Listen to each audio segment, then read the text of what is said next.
再来看国民党的立委陈玉珍提出助理费独罪化的手法，引起跨党派立委的助理的反弹。今仔就有上百个国会助理伫立法院的门口抗议。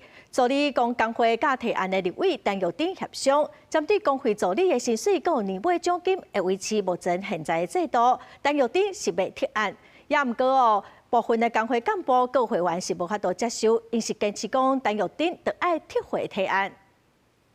维持工会制度，保障助理工作权。刘部条抗议，美国百位国会助理伫立法院大门抗议，国民党立委陈玉珍所提的助理费由立委统筹运用，要求助理费独罪化等修法，要求提案保障人的权益。助理的要求很简单，是希望维持现有的工作权利，维持现有的公费助理制度。好的事情，每个人都要努力。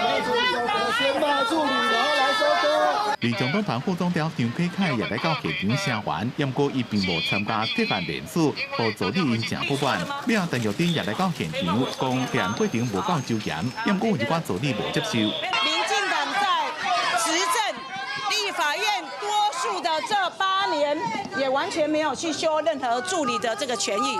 那今天我在提案的过程中，我承认也许是不够周延各个委员也没有仔细的。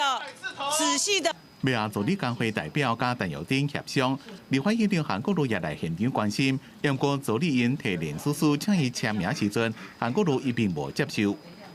没关系，这个没关系了哈，这个已经正式出来的。来，我们请理事长可不可以先介绍一下？会后双方达成3点共识，包括工会助理薪水也个年终奖金几乎无少，按照现有的工会助理制度，加速推展相关法制化工作。一个陈玉珍用修正动议方式整合助理工会所提出的修法版本，也是国民党决定的无提案方向。国会殿堂是一个最民主的一个地方，各种声音都应该予以尊重。 啊，查水表的事情是千万不能做的事情。因为这边有跨党派超过300位助理联署要提案，但讲国民党总调卜君奇怎么伫咧追查有多一寡拿赢立委的助理有去签，不过卜君奇否认。记者综合报道。